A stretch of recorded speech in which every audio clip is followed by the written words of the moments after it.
Continuando nuestro recorrido por el libro de Deuteronomio, llegamos hoy al capítulo 20. En este capítulo encontramos las leyes sobre la guerra. Este libro de Deuteronomio es un libro muy práctico. Se refiere a la vida según la vivimos hoy en día. Esta es la ley que fue dada a Israel, pero hay aquí ciertos principios fundamentales, los cuales contribuirían a la felicidad y al bienestar del género humano si fueran incorporados en nuestro vivir hoy en día. El problema hoy es que tenemos una sociedad integrada por personas que desconocen la Biblia. En la gran mayoría de nuestros países, por no decir que en todos ellos, los legisladores del día de hoy no saben nada en cuanto a la palabra de Dios. Los errores crasos que hacen en sus planes de acción y en su política son suficientes como para causarnos lágrimas y gemidos, acaso no alaridos de dolor. Estos hombres se hallan lejos de Dios y no le siguen de ninguna manera. Este libro de Deuteronomio aborda problemas que los dirigentes políticos se han esforzado por analizar y resolver a su propia manera. Han luchado con estos problemas por muchos años. Algunos países han tenido dificultad en reclutar a los jóvenes para el servicio militar. Es que los jóvenes tienen dificultad en saber las condiciones en que un hombre debe servir a su patria o no servirla. Israel tenía estos mismos problemas. Dios dio ciertos reglamentos muy fundamentales que excusarían a un hombre de ir a la guerra. Francamente, amigo oyente, creemos que si nuestros gobiernos prestaran más atención a la ley de Dios, no tendríamos que afrontar las dificultades que afrontamos. Veamos pues las leyes sobre la guerra. Leamos el primer versículo de este capítulo 20 de Deuteronomio. Cuando salgas a la guerra contra tus enemigos, si vieres caballos y carros, y un pueblo más grande que tú, no tengas temor de ellos, porque Jehová tu Dios está contigo, el cual te sacó de tierra de Egipto. Aquí hay algo que era de mucha importancia para Israel, y creemos que es importante para nosotros hoy en día. Usted quizás ha visto esos pequeños letreros que proclaman, amor sí, guerra no. Ahora eso parece un buen lema, pero como tantos otros lemas, no tiene sentido. Debido a que vivimos en un mundo pecaminoso, donde el corazón del hombre es perverso, hay tiempos cuando es necesario hacer la guerra. Hay tiempos cuando necesitamos protegernos. Hay guerras en las cuales Dios está a favor de un lado. Napoleón dijo que Dios estaba a favor del lado que tenía los batallones más grandes. Pero Napoleón descubrió que eso no es verdad porque él mismo ganó algunas batallas cuando no tenía el batallón más grande. Continuemos leyendo los versículos 2 hasta el 4 de este capítulo 20. Y cuando os acerquéis para combatir, se pondrá en pie el sacerdote y hablará al pueblo, y les dirá, Oye Israel, vosotros os juntáis hoy en batalla contra vuestros enemigos. No desmaye vuestro corazón, no temáis, ni os azoréis, ni tampoco os desalentéis delante de ellos. Porque Jehová vuestro Dios va con vosotros para pelear por vosotros contra vuestros enemigos, para salvaros. Esto es algo que tiene mucha importancia, amigo oyente. Dios les mandó que hicieran guerra contra estas naciones y les prometió estar con ellos. Ahora leamos el versículo 5. Y los oficiales hablarán al pueblo diciendo, ¿quién ha edificado casa nueva y no la ha estrenado? Vaya y vuelva hacia su casa, no sea que muere en la batalla y algún otro la estrene.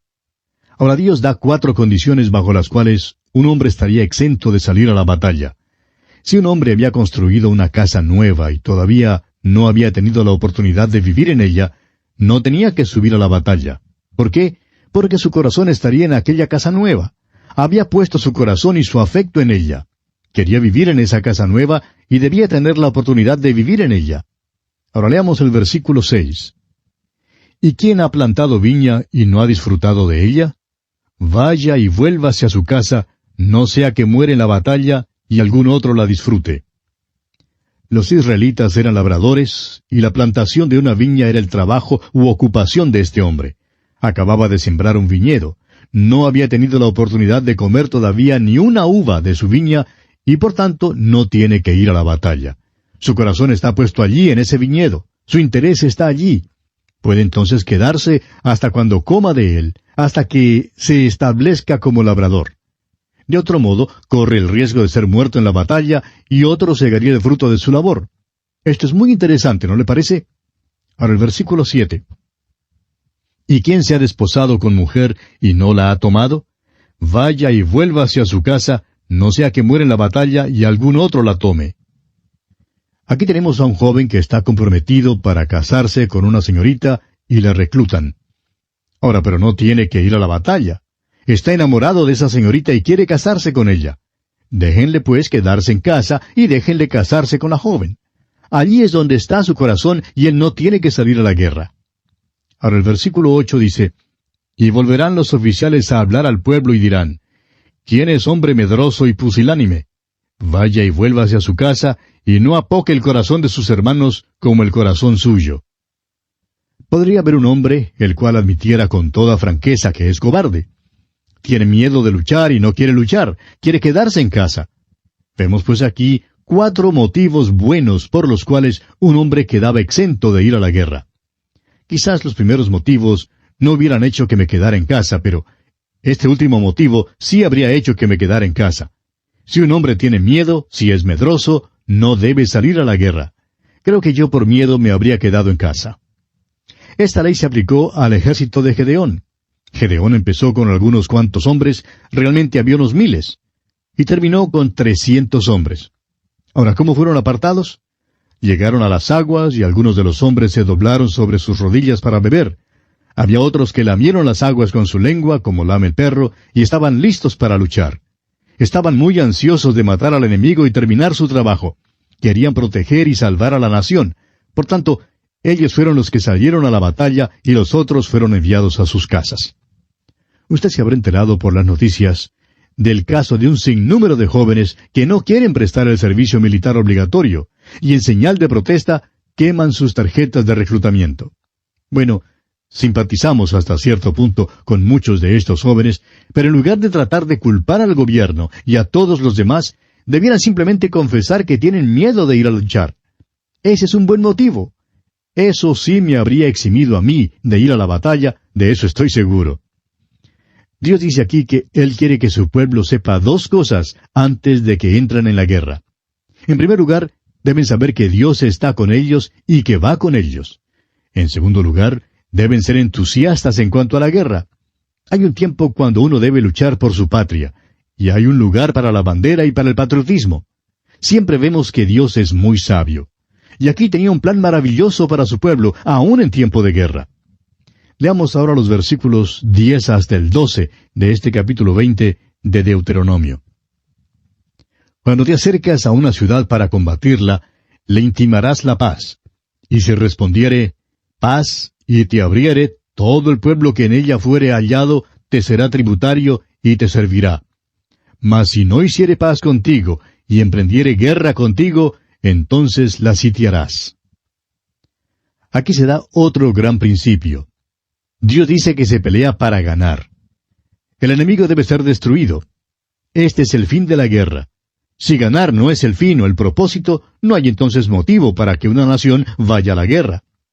Yo amo a mi patria y amo a mi nación, y cuánto deseo que la nación se encamine por los caminos y los principios dados por Dios. Dios sigue diciéndoles que los hombres debían ser muertos, pero que las mujeres, los niños y los ganados podían ser llevados como botín y ellos podían comer de ese botín. Ahora leamos los versículos 15 hasta el 18 de este capítulo 20 de Deuteronomio. Así harás a todas las ciudades que estén muy lejos de ti, que no sean de las ciudades de estas naciones. Pero de las ciudades de estos pueblos que Jehová tu Dios te da por heredad, ninguna persona dejarás con vida, sino que los destruirás completamente. Al Eteo, al Amorreo, al Cananeo, al Fereceo, al Heveo y al Jebuseo, como Jehová tu Dios te ha mandado. Para que no os enseñen a hacer según todas sus abominaciones que ellos han hecho para sus dioses, y pequéis contra Jehová vuestro Dios. Dios es bastante explícito en estas instrucciones. Él les dice que podían llevarse como botín las mujeres, los niños y los ganados en las ciudades que estuvieran lejos de ellos. Pero las ciudades de los pueblos que él menciona en el versículo 17 no debían dejar a ninguna persona con vida, ni hombres, ni mujeres, ni niños. Todos debían ser muertos. Y la razón que el Señor da es la que está aquí en el versículo 18, para que no aprendieran los israelitas las abominaciones que esos pueblos habían hecho para sus dioses y pecaran entonces contra Dios. Es decir, que Dios les está protegiendo de una contaminación espiritual. Dios dio aquí algunos principios muy buenos, y tememos que nos hayamos apartado muy lejos de ellos en nuestros días. Ahora los versículos 19 y 20 se explican por sí mismos. Así es que vamos solamente a leerlos. Cuando sities a alguna ciudad peleando contra ella muchos días para tomarla, no destruirás sus árboles metiendo hacha en ellos, porque de ellos podrás comer, y no los talarás, porque el árbol del campo no es hombre para venir contra ti en el sitio.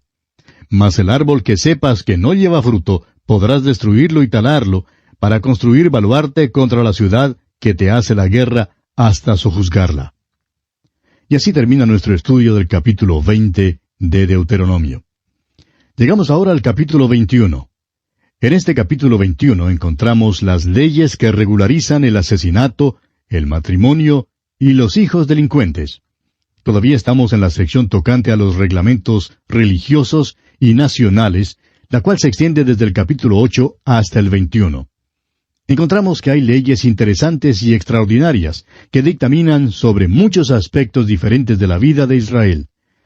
Veamos pues en primer lugar las leyes en cuanto al asesinato. Leamos los primeros 4 versículos de este capítulo 21 de Deuteronomio. Si en la tierra que Jehová tu Dios te da para que la poseas, fuere hallado alguien muerto, tendido en el campo, y no se supiere quién lo mató, entonces tus ancianos y tus jueces saldrán, y medirán la distancia hasta las ciudades que están alrededor del muerto. Y los ancianos de la ciudad, más cercana al lugar donde fuere hallado el muerto, tomarán de las vacas una becerra que no haya trabajado, que no haya llevado yugo. Y los ancianos de aquella ciudad traerán la becerra a un valle escabroso, que nunca haya sido arado ni sembrado, y quebrarán la cerviz de la becerra allí en el valle. Si un hombre hubiera sido asesinado y encontraran su cuerpo, debían medir para hallar la ciudad más cercana al muerto. Esa ciudad se hacía responsable del hombre que había sido asesinado. Ahora es posible que no hubiera sido muerto en esa ciudad, pero aún así la ciudad se hacía responsable.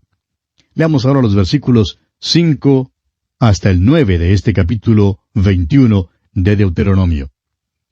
Entonces vendrán los sacerdotes hijos de Leví, porque a ellos escogió Jehová tu Dios para que le sirvan, y para bendecir en el nombre de Jehová. Y por la palabra de ellos se decidirá toda disputa y toda ofensa. Y todos los ancianos de la ciudad, más cercana al lugar donde fue hallado el muerto, lavarán sus manos sobre la becerra cuya cerviz fue quebrada en el valle. Y protestarán y dirán, nuestras manos no han derramado esta sangre, ni nuestros ojos lo han visto. Perdona a tu pueblo Israel, al cual redimiste, oh Jehová, y no culpes de sangre inocente a tu pueblo Israel, y la sangre les será perdonada. Y tú quitarás la culpa de la sangre inocente de en medio de ti, cuando hicieres lo que es recto ante los ojos de Jehová. Hay una verdad fundamental que se nos enseña en este proceder. Cuando un crimen tiene lugar en una ciudad, los habitantes de esa ciudad tienen cierta responsabilidad. Creemos que al fin, los ciudadanos interesados en proteger la propiedad y el orden en nuestras ciudades hoy en día reclamarán una ley semejante. Reclamarán que la ley sea ejecutada para acabar con los crímenes que suceden. Dios hace responsable a una comunidad. Aun si el asesinato no fuera cometido en la ciudad todavía era responsable. Los ancianos de esa ciudad debían venir y pedir perdón por la ciudad, y se les concedería el perdón. Dios así lo dispuso para que no se pudiera rehuir la responsabilidad en Israel. Nos preguntamos si hay alguna parte en nuestros países donde piensen en pedir perdón a Dios por los muchos crímenes y por las muchas cosas que suceden. Es una cosa decir que la situación es terrible, que las cosas andan mal, pero es otra cosa llegar a Dios para pedirle perdón por la nación. Dios, perdónanos hoy día nuestros pecados. ¿Sabe usted, amigo oyente, que Cristo fue muerto fuera de la ciudad? Así fue, y fue su muerte la que pudo salvar a sus asesinos. Creemos que el centurión romano, el que estaba encargado de su muerte, es uno de los hombres que fue salvo. Ahora los versículos 10 hasta el 17 dan leyes que gobiernan el matrimonio con una esposa cautiva, y leyes que dictaminan los derechos del primogénito en el caso de un hombre que tiene 2 esposas y ama a una y aborrece a la otra. Veamos ahora las leyes concernientes a los hijos delincuentes. Leamos los versículos 18 al 21 de este capítulo 21 de Deuteronomio. Si alguno tuviera un hijo contumaz y rebelde, que no obedeciera a la voz de su padre ni a la voz de su madre, y habiéndole castigado no les obedeciere, entonces lo tomarán su padre y su madre, y lo sacarán ante los ancianos de su ciudad y a la puerta del lugar donde viva. Y dirán a los ancianos de la ciudad, Este nuestro hijo es contumaz y rebelde, no obedece a nuestra voz, es glotón y borracho. Entonces todos los hombres de su ciudad lo apedrearán y morirá. Así quitarás el mal de en medio de ti, y todo Israel oirá y temerá. Tenemos aquí una ley tocante al hijo pródigo. Esto es lo que debía haber acontecido cuando el hijo pródigo regresó a casa. Podemos comprender entonces cuánto escandalizó nuestro Señor a la multitud que le escuchaba cuando les dijo la parábola del hijo pródigo. La multitud creía que el muchacho sería apedreado. Imagínese su sorpresa cuando nuestro Señor Jesucristo dijo que el Padre salió para recibir al muchacho. Ellos estaban esperando que el muchacho recibiera lo que justamente merecía. A este muchacho le correspondía la deshonra, merecía morir. ¿Pero qué hace el Padre? Abraza al hijo y dice, mi hijo se había perdido y es hallado. Amigo oyente, yo me alegro de que no nos hallemos hoy bajo la ley. Si hubiéramos venido a Dios buscando justicia bajo la ley, habríamos sido muertos a pedradas como cualquier hijo delincuente. Pero hubo misericordia para nosotros. Cuán maravilloso y misericordioso es Dios al aceptarnos y recibirnos cuando nos acercamos a Él. Bien, leamos ahora los versículos 22 y 23 de este capítulo 21 de Deuteronomio. Si alguno hubiere cometido algún crimen digno de muerte, y lo hiciereis morir, y lo colgareis en un madero, no dejaréis que su cuerpo pase la noche sobre el madero, sin falta lo enterrarás el mismo día, porque maldito por Dios es el colgado. Y no contaminarás tu tierra que Jehová tu Dios te da por heredad. Un criminal que fuese ejecutado colgándole en un madero, es decir, crucificándole, no debía dejarse en el madero toda la noche. Eso era porque todos los colgados en madero son maldecidos por Dios. Ahora nos parece extraña esta ley que se menciona aquí. La forma de pena capital que era usada en Israel era la lapidación. Al parecer, los israelitas no usaban la crucifixión como forma de pena capital. Lo que esto significa entonces es que mataban a pedradas a una persona y luego la colgaban en un madero. Dice aquel versículo 22, y lo hiciereis morir, y lo colgareis en un madero. Sería pues colgado en un madero si fuera criminal de los peores. Esto pondría su cuerpo en exhibición para que se viera que había muerto por un crimen terrible y para que sirviera de escarmiento a los demás. El cuerpo era quitado del madero al anochecer y debía ser enterrado. Ahora el motivo para esto era que había una maldición sobre el que fuera colgado en un madero. Creemos que ni Moisés ni los hijos de Israel se dieron cuenta del significado completo de esta ley. El apóstol Pablo, escribiendo su carta a los Gálatas, capítulo 3, versículo 13, habla en cuanto a esta declaración de la ley y se la aplica a Cristo. Dice, Cristo nos redimió de la maldición de la ley, hecho por nosotros maldición, porque escrito está, maldito todo el que es colgado en un madero. En los tiempos de nuestro Señor, Él fue entregado en manos de los romanos para la ejecución. Ellos gobernaban en Palestina, y por tanto la pena de muerte solo podía ser ejecutada en Roma. Nuestro Señor fue crucificado sobre una cruz romana. Roma entregó la decisión de crucificarle, y Él fue puesto en un madero. Ahora Pablo vuelve a eso y dice que cuando Cristo colgaba allí en el madero, tomó nuestros pecados y fue maldecido de Dios en aquella condición. Llegó a ser maldición por nosotros porque nos redimió de la maldición de la ley. Nos redimió de la maldición del pecado, nos redimió de la pena del pecado y ha comprado nuestro perdón. ¿Por qué? Porque fue hecho maldición por nosotros.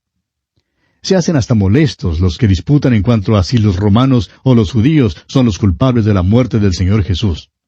Amigo oyente, usted y yo fuimos culpables de su muerte. Colgaba allí por nosotros, tomaba la maldición de la ley por nosotros para que fuéramos redimidos de la maldición de la ley. Nos redimió de la maldición de la ley una vez y para siempre. Dice el apóstol Pablo, Cristo nos redimió de la maldición de la ley, hecho por nosotros maldición, porque escrito está, maldito todo el que es colgado en un madero. ¿Ha notado usted cuántas veces se cita el libro de Deuteronomio en el Nuevo Testamento? Permítanos pausar aquí para decir lo siguiente. Es por eso que enseñamos toda la Biblia, todos los 66 libros. Si Dios hubiera querido que tan solo conociéramos el Sermón del Monte, nos habría dado solamente el Sermón del Monte. Si hubiera querido que tan solo conociéramos Juan 3:16, pues no nos habría dado los demás versículos. O si hubiera querido que aprendiéramos solamente unos pocos capítulos favoritos, como el capítulo 14 de San Juan o el capítulo 13 de la primera carta a los Corintios, pues habría limitado su revelación para nosotros a aquellos pocos capítulos. Amigo oyente, sucede que nos dio 66 libros, y la verdad es que cada uno de ellos es importante. Un libro como el de Deuteronomio es muy importante. Sería difícil entender gran parte del Nuevo Testamento sin tener un entendimiento del libro de Deuteronomio. Es por eso que pasamos tiempo en su estudio.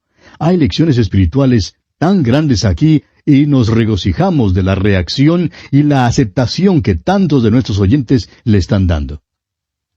Bien, así concluye nuestro estudio del capítulo 21 de Deuteronomio. En nuestro próximo programa, Dios mediante, comenzaremos a estudiar el capítulo 22. Hasta encontrarnos de nuevo en esta misma frecuencia, amigo oyente, deseamos a usted las ricas bendiciones del Señor.